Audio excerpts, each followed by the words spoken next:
किसी ने कहा है कि मेरा एक मित्र है, वो कंठी माला पहनता है, तिलक भी लगाता है, पर उसने 1 वर्ष पहले कंठी उतार करके मद्यपान भी किया, मांस सेवन भी किया और फिर उसके बाद फिर से कंठी पहन ली।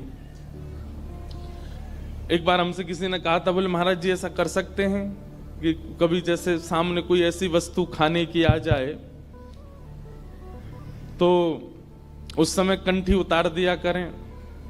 वाह, मतलब कोई अपनी वो चल रही है क्या कोई कि बस एक बार धारण, मतलब ये तो वही बात हो गई कि अब बोलने में तो अटपटी लग रही है पर है तो सत्य कि विवाह के बाद पत्नी किसी अन्य पुरुष को देख के सोचे कि मैं मंगलसूत्र उतार दूं थोड़ी देर के लिए, हैं? कहीं इसको ये ना पता चल जाए कि मैं विवाहिता हूं। ये कितना बड़ा अपराध है। आप विवाह के पश्चात कैसे उतार सकते हैं? आपको जीवन पर्यंत धारण करना पड़ेगा। जिस प्रकार का अपराध वहां है उसी प्रकार का अपराध यहां भी है। आप व्यंजनों को देख करके और मद्य आदि पान के लिए कंठी उतार दे रहे हैं, फिर पा ले रहे हैं, फिर उसके बाद फिर कंठी पहन ले रहे हैं। ये तो घनघोर अपराध है, ये तो करना ही नहीं चाहिए। आप ये सोचिए तुलसी जी कितना बड़ा अपराध देंगी आपको। आपके लिए तुलसी जी प्रकट हुई, प्रकट होकर के पौधा बनी, पौधा बन करके सब व्यवस्थित हुई, लेकिन आपके कंठ में विराजमान होने के लिए उन्होंने अपने उस स्वरूप का त्याग किया। उनको छीला गया, छील करके उनको कंठी बनाया गया, तब जाकर के आपका कल्याण करने के लिए आपके गले में विराजी, और आप उनको जब मन चाहता है उतार करके कुछ भी खा पी लेते हो। उससे कोई फायदा है? ऐसा नहीं। एक बार यदि धारण किया है तो जिस प्रकार विवाह के उपरांत जीवन पर्यंत सौभाग्यवती नारी सौभाग्य चिन्हों को धारण करती है, ऐसे ही एक बार वैष्णव चिन्ह धारण करने के बाद फिर कभी उतारना नहीं और उसके विपरीत जाना नहीं।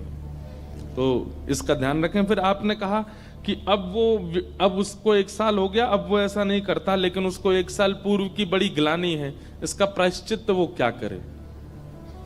इसका एक ही प्रायश्चित्त है, अपने आप को दंडोत्सव दीजिए। दंडोत्सव समझते हैं? सुनो, हमारे वृंदावन में एक संत हुए। वो संत रोज, आज हनुमान जी का चरित्र तो हमें लगता है कि जय सिया राम ही होगा, तो हम सुना देते हैं, फिर भी जो हो रहा है। तो वृंदावन में एक संत थे, वो रोज सोहनी सेवा करते थे, झाड़ू लगाते थे पूरे वृंदावन में। यत्र तत्र जहां उनका मन करता था उसी कॉलोनी का आज पूरी सफाई करते। सुबह 4 बजे से उनका यही भजन था, यही संध्या थी, यही नाम जप था। सोहनी लेते और लेकर के बुहारते पूरे मार्ग को। और हमारी आपकी तरह नहीं जोर जोर से, नहीं, धीमे धीमे। उनके मन में यह भाव था कि वृंदावन श्री प्रिया प्रियतम का ही स्वरूप है, इनके प्रति मैं रोष नहीं करूंगा, धीमे धीमे। और जब बुहारते थे तो अपने नेत्रों से ध्यान पूर्वक ब्रज की रज को देखते थे। कहीं कोई चिन्ह दिख जाए, कहीं किशोरी जी के चरण रज दिख जाए, कहीं ठाकुर जी के चरण दिख जाए। करते करते जब वर्षों बीत गए तो किशोरी जी के मन में भाव आया, हम नित्य रास के लिए वृंदावन में जाते हैं और पूरे वृंदावन को सुव्यवस्थित ये महात्मा करके रखते हैं, और इनकी एक ही अभिलाषा है कि हमारे चरण चिन्ह इनको दिख जाएं। एक दिन किशोरी जी ने उनको अपने चरण चिन्ह का दर्शन कराया। वो चरण चिन्ह देख करके उनके मन में विश्वास हो गया कि हे श्यामा, जो चरण चिन्ह है इसका मतलब चरण भी है, और चरण है तो मतलब आप भी हो। जब चरण चिन्ह तक ले ही आई हो तो आप अपने दर्शन भी करा दो।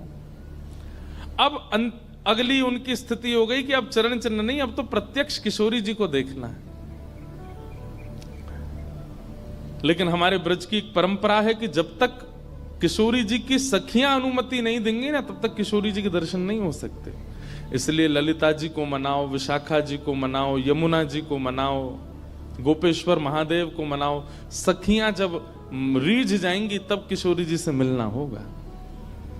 वृंदावन रस अलग है।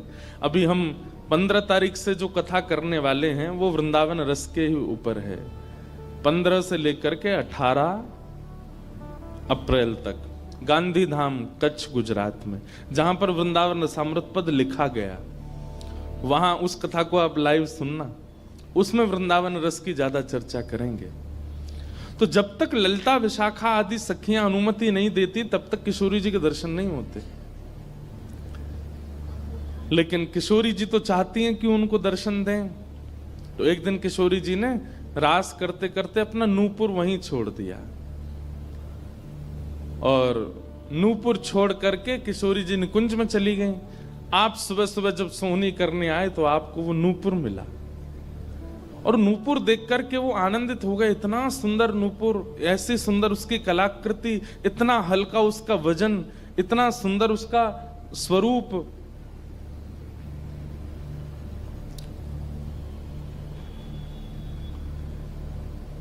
आपके मन में भाव आया कि कोई बड़े घर की लाली होगी, उसका रह गया होगा, मैं रख लेता हूं, कभी कोई मिलेगा मांगने आएगा कि भाई हमारा नूपुर दो तो मैं दे दूंगा। आपने वो नूपुर अपने पास रख लिया। नूपुर से दर्शन किशोरी जी ने कईयों को कराए। इसलिए वृंदावन में जब चला कीजिए ना, बहुत ध्यानपूर्वक देखते हुए पृथ्वी को चला कीजिए, क्या पता क्या मिल जाए।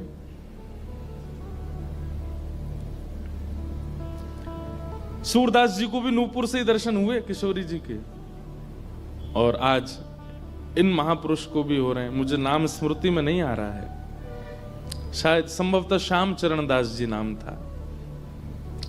तो नूपुर को अपने पास रख लिया। किशोरी जी का नियम है कि जब रास में जाती हैं तो सब सखियां उनका श्रृंगार करती हैं और एक एक श्रृंगार जो उन्होंने धारण किया है वो लिख लेती हैं। कानन में कुंडल पहने हैं, गले में ये हार पहना है, उसके ऊपर मोतिन की माला पहनी है, फिर गुंजा माला पहनी है, फिर नवलखा के हार पहने हैं, हाथन में इतने कड़ूला पहने हैं, पैरन में पाजे। क्यों? बोले रास में श्याम सुंदर आते हैं, पता ना काचोरी करके भाग जाए। अगर एक कम रह जाए तो फिर ठाकुर जी की शामत कहाँ है, हमारी श्री जी का श्रृंगार बताओ। इसलिए सब सखियां जो हैं किशोरी जी के सिर से लेकर नख तक एक एक श्रृंगार को लिख लेती हैं पहले, रास में भेजने से पहले। और फिर रास में आने के बाद, रास से आने के बाद फिर सब सखियां एक एक श्रृंगार, एक बोलेगी हाँ भाई कानन में ये कुंडल हैं, सिर पर ऐसा सुंदर वो है, गले में ऐसी माला है, हाथन में कड़ूला, पामन में ये 2 पाजेब हैं, सब गिनती करो। और एक एक करके उतारती जाती सखियां। आज किशोरी जी के चरणों का एक नूपुर नहीं है। शाखा आदि बोली हे श्यामाजू आपका एक नूपुर कहां गया? बोले अरे मो तो पतो ना है, सके नृत्य करते करते रह गए हो वृंदावन में।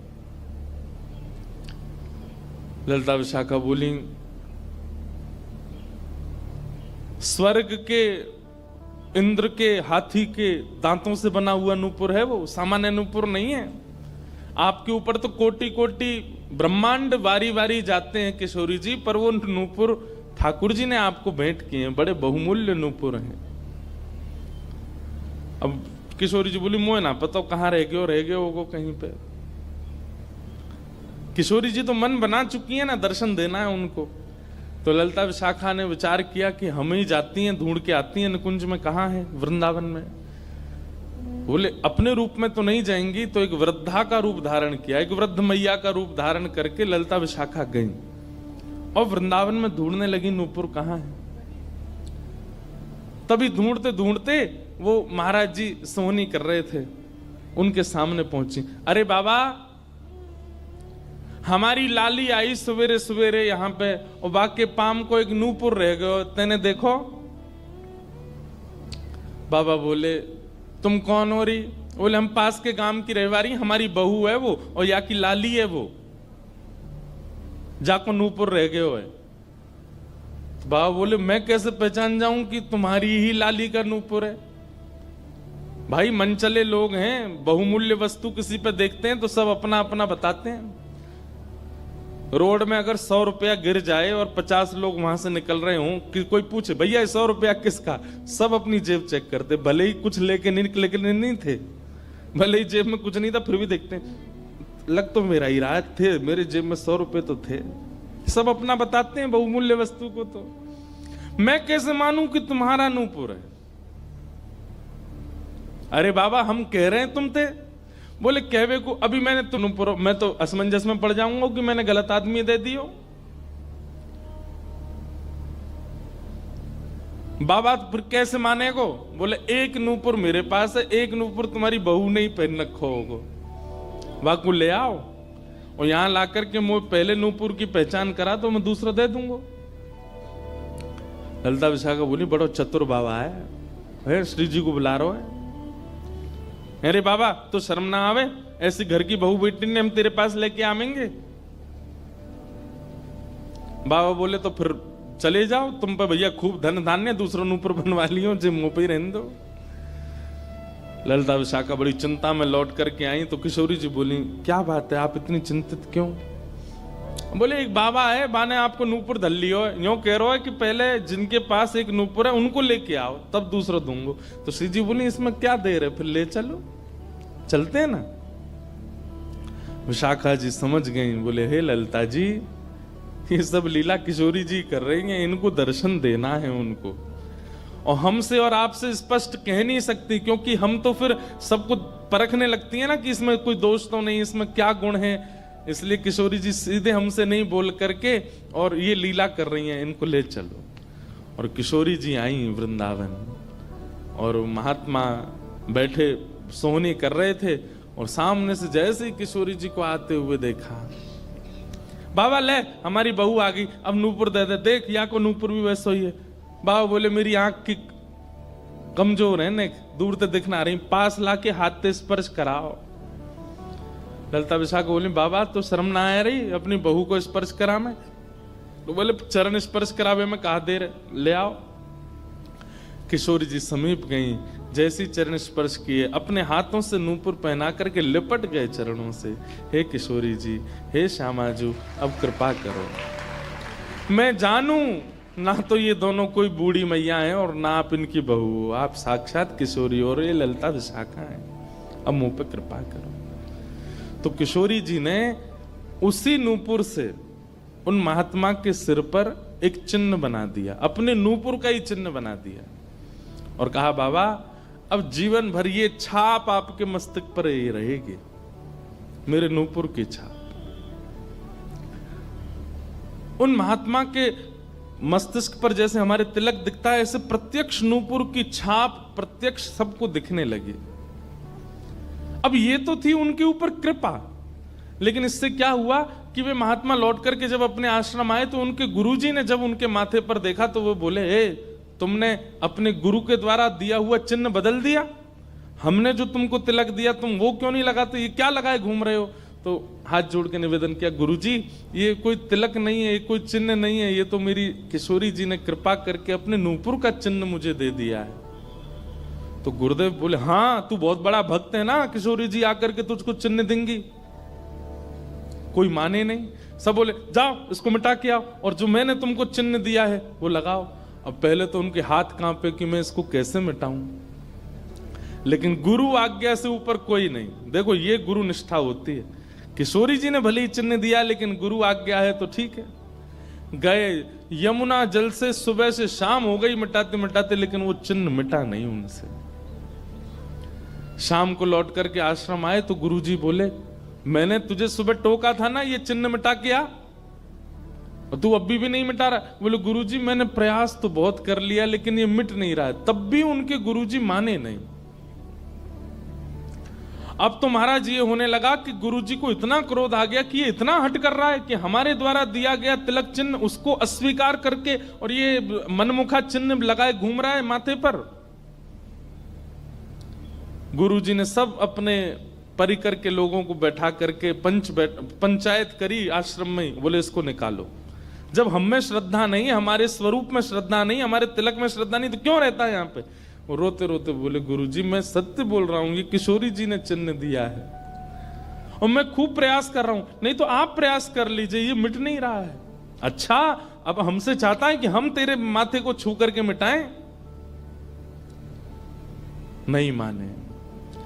तब उन्होंने नेत्र बंद करके किशोरी जी का स्मरण किया, हे श्यामाजू मैं किसी को प्रमाणित ये नहीं करवाना चाहता कि आप मुझे मिली हो, पर मेरे गुरु के चित्त में मेरे प्रति अविश्वास आ रहा है, इसके लिए कोई आप लीला करो। तो भगवान के सखा श्री सुबल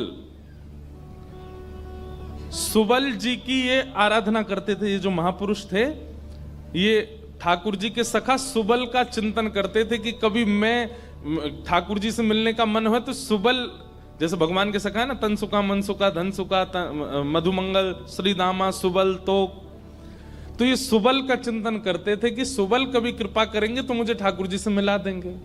ऐसे सखियों का चिंतन करते हैं किशोरी जी के दर्शन करने वाले, और सखाओं का चिंतन करते हैं ठाकुर जी का दर्शन करने वाले। तो इस सुबल का चिंतन करते थे। तो किशोरी जी ने सुबल को बुलाया। सुबल आए, श्यामाजू आज्ञा करो। बोले आपको हमारा एक काम करना है। एक महात्मा पर हमने कृपा करके उसको अपने नूपुर का चिन्ह दिया है, और उनके गुरुदेव को विश्वास नहीं हो रहा कि ये चिन्ह हमने दिया है, इसलिए वो आपकी आराधना करते हैं, आपको बहुत बचते हैं। आप जाकर के हमारी तरफ से ये प्रमाण दे दो कि हमने चिन्ह दिया, क्योंकि उस सभा में कई लोग ऐसे हैं जिनको मेरे दर्शन का अधिकार नहीं है, और मैं तो जाना चाहती हूं पर ये ललिता विशाखा मुझे जाने नहीं देंगी, इसलिए आप जाकर के वहां प्रमाणित कर दो कि ये चिन्ह मैंने दिया है। तब भगवान के सखा सुबल साक्षात उस आश्रम में प्रकट हो गए, और प्रकट होकर के जैसे देखा दिव्य देह, दिव्य तनु, दिव्य तेज निकल रहा है, सबने प्रणाम किया। बोले कि ये आपका परिचय? बोले मैं भगवान का सखा सुबल हूं। देख करके सबने बोले आप कैसे आए? बोले हे गुरुदेव, आप अपने शिष्य पर इतने रोष कर रहे हो, ये चिन्ह ये किशोरी जी ने ही इनके माथे पर पधराया है, आप इनके ऊपर नाराज मत हो। अब सुबल प्रमाणित करके चले गए। अब क्या हुआ? गुरु जी को आत्मग्लानि होने लगी। बोले मैं गुरु हूं और मेरे चेला को ठाकुर जी मिल गए, श्री जी मिल गई, और मुझे विश्वास नहीं हुआ। तब गुरु जी ने अपने गुरुजनों को, अपने श्रेष्ठ जनों से जाकर के कहा कि मुझसे अपराध बना है। ठीक है, गुरु शिष्य के ऊपर क्रोध कर सकता है, उसका कोई दंड नहीं होता, पर किशोरी जी के द्वारा कृपा की गई, मैंने उस पर प्रश्न चिन्ह उठा दिया, इसका तो मुझे दंड मिलना चाहिए। तब सब रसिक जनों ने विचार किया, बोले इसका क्या दंड दें? तो बोले आप एक काम कीजिए, दंडोत्सव कीजिए। दंडोत्सव। बोले दंडोत्सव में क्या करना है? बोले आज तक जितनी तुम्हारे पास जमा पूंजी है सब संतों की, भक्तों की सेवा में लगा करके और आनंद से सुंदर भंडारा करो, सुंदर नाम संकीर्तन करो, सुंदर अपने घर पर एक उत्सव रखो, और उसमें जितने महापुरुष आए सबको दंडवत प्रणाम करते करते सबसे क्षमा मांगो। और फिर जब सब तुम्हारा धन संपत्ति अब तक जितनी कमाई वो सब संतों की सेवा में लग जाए, फिर उन संतों से कृपा प्रसादी मांगो कि आप सब मुझे क्षमा कर दो। इस प्रकार से दंडोत्सव करो। तो जिन्होंने ये भाव कहा है उनको ये दंडोत्सव करना है। दंडोत्सव मतलब अब पूरे जीवन की जमा पूंजी तो खर्च नहीं कर पाओगे, पर हां पिछले 3-4 साल में जो जमा कर रखा है प्रयास करो उससे। पंढरपुर में वारी जाती हैं, हमें भैया बता रहे थे अपने जो जिनके साथ हम घूम रहे थे कल, कि यहाँ वारी जाती है, यहीं से जाती है श्री पंडरीनाथ भगवान की वारी में इतने सारे वैष्णव जाते हैं, उनकी सेवा में लगा दो। वृंदावन जाके कुछ लगाया, पंढरपुर में लगा दो, गोवर्धन में लगा दो, और सुंदर अपने घर पर एक ठाकुर जी का उत्सव करके किसी श्रेष्ठ को वृंदावन से बुला करके उनका सुंदर संकीर्तन करवाओ, कथा करवाओ, 2-3 दिन का ही कोई उत्सव रखो। इस प्रकार से अपनी वो जमा पूंजी संत वैष्णवों की सेवा में खर्च करके भंडारा करा के जितनों से मिलो सबसे क्षमा मांगो। वारी निकलती है आषाढ़ी एकादशी पर, इतने सारे वैष्णव जाते हैं पंढरपुर दर्शन करने, मार्ग पे खड़े होकर सबको शरबत पिलाओ, और जो जो शरबत पिए उससे क्षमा मांगो, मुझे क्षमा कर दो, मुझसे अपराध बना है, मैंने कंठी पहनने के बाद भी मांस का सेवन किया, मैंने मद्य का सेवन किया, मैंने ऐसा किया, ये क्षमा मांगो। असंख्य भक्त एक साथ जब आपको क्षमा करेंगे तब आपका ये अपराध पूर्ण होगा। इसी को कहते हैं दंडोत्सव। तो फिर कथा पूरी करें, वो महाराज जी को सब लोगों ने कहा तुम दंडोत्सव करो, तो उन्होंने कहा ठीक है, मैं अगले 7 दिन के लिए दंडोत्सव करूंगा। ब्रज में जितने भी संत आवेंगे ब्रज की सीमा पर खड़े होकर के सबको माला पहना करके सबको सत्कार के साथ लाया जाए। आश्रम में उनकी रहने की सुंदर व्यवस्था, प्रसाद की व्यवस्था, और नाम संकीर्तन अखंड चले 24 घंटा 7 दिन तक, और खूब भंडारा चले, और जितने महापुरुष आए सबसे क्षमा मांगनी। तो जब ये दंडोत्सव का बात हुई तो गुरुजी ने दंडोत्सव लिया और चेला बेचारे जिनको किशोरी जी ने चिन्ह दिया था वो मन में सोचने लगे ये क्या हो रहा है, मेरे कारण मेरे गुरुजी को दंडोत्सव करना पड़ रहा है। तो उन्होंने अपने गुरुदेव के सामने प्रणाम करते हुए अपनी झोली फैला के कहा, गुरुजी मुझे एक भिक्षा दे दो। तो क्या चाहिए? बोले जो दंडोत्सव आप करना चाह रहे हैं वो मुझे करने दीजिए, आप विराजिए, आपकी जगह मैं करूंगा, मैं शिष्य हूं आपका। तो बोले नहीं नहीं, अपराध हमने किया तो तुम क्यों करोगे? बोले गुरुजी बस यही कृपा चाहिए। तब बड़े संतों ने मिलकर के सबने कहा कि भाई देखो शिष्य कर सकता है, अगर इनकी इच्छा है तो ये करने दो।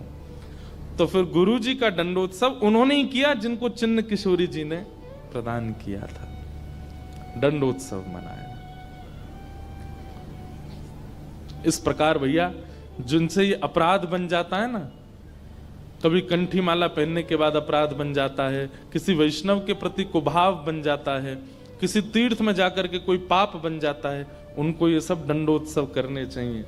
अपनी कोई पैसा खर्च कराने के लिए नहीं कह रहे हम, लेकिन हाँ जितना हो सके वैष्णवों की सेवा करके, अब चाहे वो धन लगा के करनी पड़े, चाहे तन से करनी पड़े, चाहे मन से करनी पड़े। पर लोग बड़े कंजूस हैं आजकल, बोले कि महाराज जी आपने मन से सेवा भी तो कही है, कोल्हापुर में बैठे बैठे आंख बंद करके यही संतों की सेवा कर देंगे, इनके पाम पूछ दिए, 5,000 रुपये हमने दक्षिणा में दे दिए, ले खर्च भी नहीं हुए, मन से सेवा भी हो गई। तो इसलिए दंडोत्सव करो।